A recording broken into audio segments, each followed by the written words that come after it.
Hi friends, ఎప్పుడైనా Marco movie చూశానండి. Marco movie అయితే మామూలుగా లేదంటే రక్తపాతం అండి. బేభత్సమైన రక్తపాతం. మొత్తం జనాలందరినీ ఎర్రి హూగులు చేసాడు.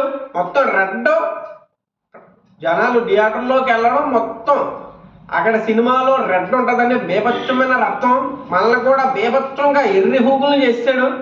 డైరెక్ట్గా మ్యాటర్లోకి వెళ్ళిపోతాం. సినిమా బాగుందా బాగోలేదా మ్యాటర్ ఏంటి, అప్పుడు దాకా లైక్ సబ్స్క్రైబ్ మొత్తం చేసుకుని పక్కనే ఉన్న బెల్ ఐకాన్ ఆన్ చేసుకొని ఈ వీడియో చూడండి. మ్యాటర్ ఏంటంటేనండి, మార్కో మూవీ చూశానండి. నిన్నే చూశాను, రివ్యూ పెట్టాలి కదా కానీ పెట్టనండి. నాకైతే మైండ్ మొత్తం చెడిపోయిందండి. పిచ్చి పిచ్చి ఆలోచనలు, మామూలు ఆలోచనలు కాదు. ఎవరినొకరిని చంపేద్దామా పొడిచేద్దామా అన్నట్టు ఫీలింగ్ వచ్చేసిందండి ఈ సినిమా చూసాక.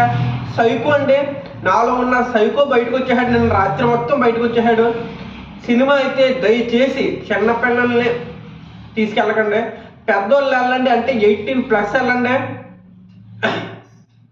మేము సీరియస్ సినిమా చూడమనే మాకు సైలెంట్గా ఉండాలి. మలయాళం సినిమాని మీరు సైలెంట్గా చిన్న మూవీ అనుకోకండి. నిజంగా వైలెంట్ అయితే బేపచ్చం అండి. 100కి 100% వైలెంట్ ఉంటుంది. లాజిక్ ఉండదండి, ఓన్లీ మ్యాజిక్.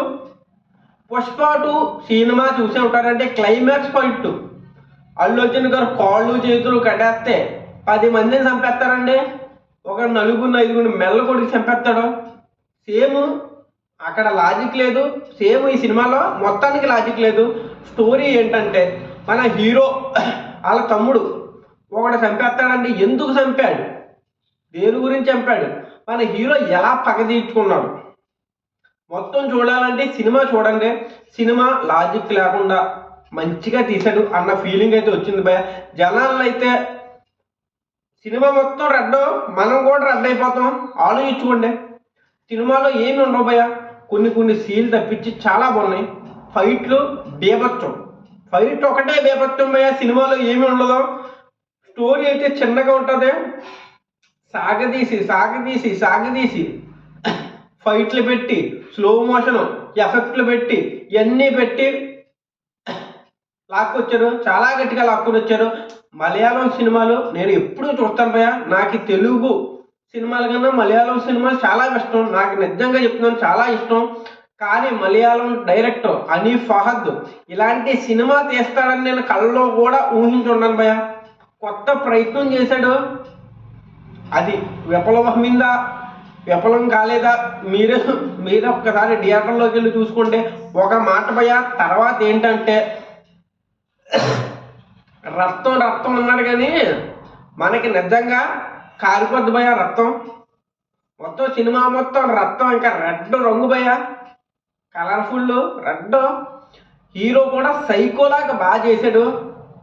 నిజంగా కొంతమంది హార్ట్ పేషెంట్స్ ఉంటాయి, హార్ట్ అటాక్ వచ్చి పోతారు. కొన్ని సీన్లు ఉన్నాయి. స్టోరీ అయితే ఏమీ లేదు. తర్వాత హీరో పర్ఫార్మెన్స్ అయితే బాగుంది భయ. ఉన్ని ముక్కుందను చాలా బాగా చేశాడు. మ్యాక్షన్లో వచ్చేస్తే మొత్తానికి ఇంకా ఓకే. చూడాలా వద్దా డైరెక్ట్గా చెప్పు బ్రో అంటావా?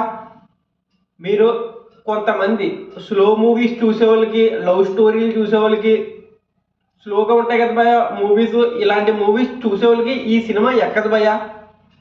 మాకు బేభత్సంగా ఉండాలి, 10 మందిని చంపేవాళ్ళే, మొత్తం కాళ్ళు చేతులు మొత్తం నరికేసి.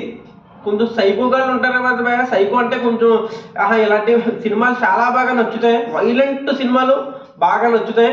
వాళ్ళకైతే చాలా బాగా ఈ సినిమా కనెక్ట్ అవుతుంది భయ. నేను 3వ రకం, నాకైతే 2 ఇష్టమే. లవ్ స్టోరీలు చూస్తాను, ఎమోషన్ చూస్తాను, అన్నీ చూస్తాను. నాకైతే అన్ని సినిమాలు ఇష్టమే. నాటోడికి అయితే అటు ఇటు అన్నట్టు ఉంటుంది. మీకు మ్యాథ్స్ అర్థమైపోయి ఉంటాయి. మీరు లవ్ స్టోరీలు, మాకు లవ్ స్టోరీలు స్లోగా ఉండాలి, రియల్ స్టోరీగా ఉండాలంటే ఈ సినిమా ఎక్కదు. మీకు వైలెంట్ అనే బేభత్సంగా వైలెంట్ ఉండాలి. అలాంటి సినిమా చూసేవాళ్ళకి ఈ సినిమా చాలా బాగా నచ్చుతుంది. క్లారిటీ వచ్చేసి ఉంటుంది.